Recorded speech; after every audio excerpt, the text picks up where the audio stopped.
अस्सलाम वालेकुम दोस्तों, खुश आमदीद करता हूँ आपको अपने चैनल TNKN दास्तान में, जहां आपको इतिहास से जुड़े हुए किस्से हम सुनाते हैं।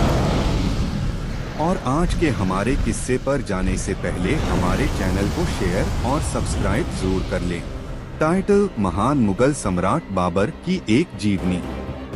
हेलो फ्रेंड्स, स्वागत है आपका हमारे चैनल पर, जहां हम आपको इतिहास के सबसे महान और प्रभावशाली रोमांचक कहानियां सुनाते हैं।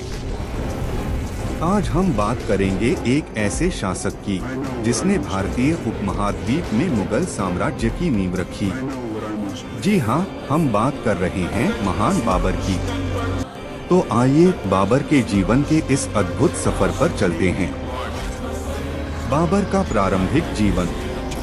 बाबर का जन्म 14 फरवरी 1483 को फरगना, आधुनिक उज़्बेकिस्तान में हुआ था।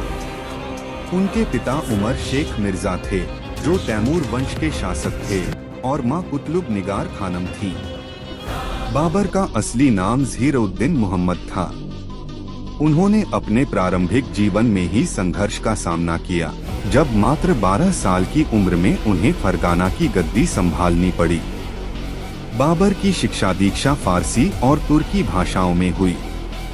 उन्होंने बचपन से ही युद्ध कला और प्रशासन की शिक्षा ली। हालांकि उनके जीवन में संघर्षों की कमी नहीं थी। बाबर ने अपने बच्चों की शिक्षा और प्रशिक्षण पर विशेष ध्यान दिया। वे चाहते थे कि उनके उत्तराधिकारी भी उनके जैसे ही महान शासक बने।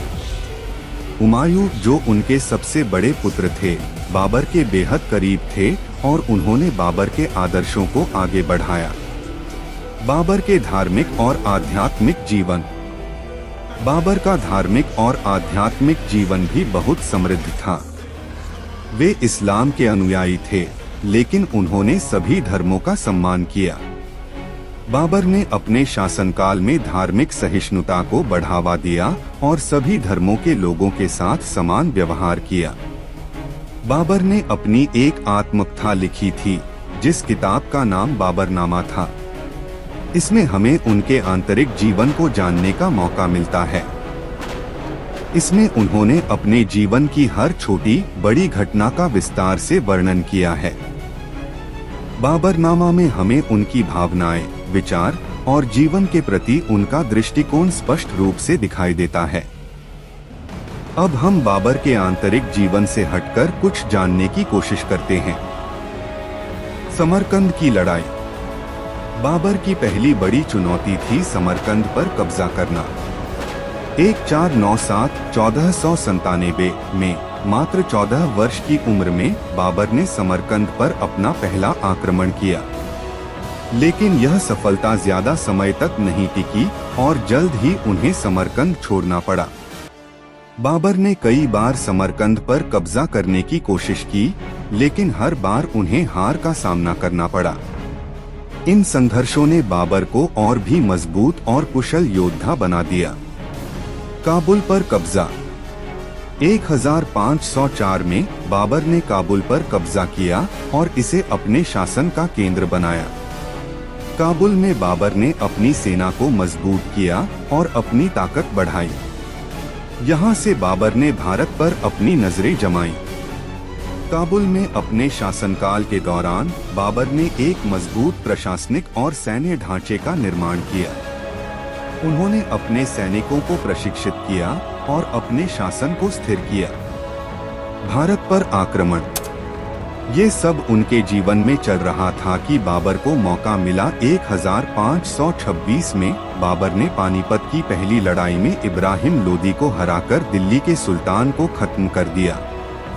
इस लड़ाई ने भारत में मुगल साम्राज्य की नींव रखी। बाबर की जीत में उनकी सेना की कुशलता, रणनीति और तोपखाने की महत्वपूर्ण भूमिका रही। चलते चलते हम ये भी जान ले कि हमारे भारत में युद्ध में तोप का इस्तेमाल सबसे पहले बाबर ने किया था। बाबर ने अपनी आत्मकथा बाबरनामा में पानीपत की लड़ाई का विस्तार से वर्णन किया है। उनकी रणनीति और दूरदर्शिता ने उन्हें एक महान योद्धा और शासक के रूप में स्थापित किया। भारत में शासन।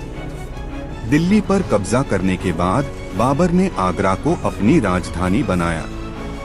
उन्होंने यहाँ पर एक संगठित प्रशासन की स्थापना की और अपने साम्राज्य को मजबूत करने के लिए कई सुधार किए। बाबर ने भारतीय उपमहाद्वीप में मुगल कला, संस्कृति और वास्तुकला की नींव रखी। बाबर का शासनकाल केवल युद्धों तक सीमित नहीं था। उन्होंने कला, संस्कृति और साहित्य को भी बढ़ावा दिया। उनकी आत्मकथा बाबरनामा साहित्यिक दृष्टि से अत्यंत महत्वपूर्ण है और इसमें बाबर के जीवन और उनके समय का विस्तृत वर्णन मिलता है। बाबर के द्वारा किए गए भारत में कुछ ऐतिहासिक कार्य भी थे, जैसे बाग बगीचे। बाबर को बाग बगीचों का बहुत शौक था। उसने भारत में कई बागों का निर्माण करवाया, जिनमें आगरा का रामबाग और मेहताब बाग प्रमुख हैं। बाबर ने अपने बागों में फारसी शैली का उपयोग किया। आगरा किला। बाबर ने आगरा किले के प्रारंभिक निर्माण का काम शुरू किया था, हालांकि इसका अधिकांश विस्तार उसके उत्तराधिकारियों के समय में हुआ। मस्जिदें और इमारतें। बाबर ने कुछ मस्जिदों का निर्माण भी करवाया, जिनमें अयोध्या की बाबरी मस्जिद प्रमुख है। इन निर्माणों के माध्यम से बाबर ने भारतीय स्थापत्य कला में महत्वपूर्ण योगदान दिया और अपनी शैली और सौंदर्य बोध को भारतीय परिप्रेक्ष्य में उतारा। बाबर के उत्तराधिकारी और निधन। 1530 में बाबर का निधन हो गया और उनके बेटे हुमायूं ने गद्दी संभाली। बाबर की मृत्यु के बाद हुमायूं ने उनके द्वारा स्थापित साम्राज्य को आगे बढ़ाया।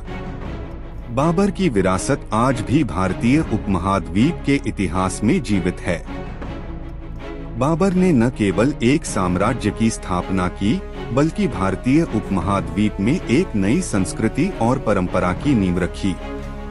उनकी जीवन यात्रा हमें सिखाती है कि संघर्ष और चुनौतियों के बावजूद संकल्प और दृढ़ता के साथ हर लक्ष्य को हासिल किया जा सकता है। तो दोस्तों, यह थी महान मुगल सम्राट बाबर की जीवन गाथा। उनकी वीरता, रणनीति और प्रशासनिक कौशल ने उन्हें इतिहास के पन्नों में अमर कर दिया।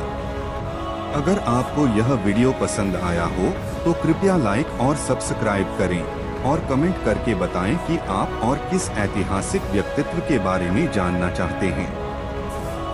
धन्यवाद।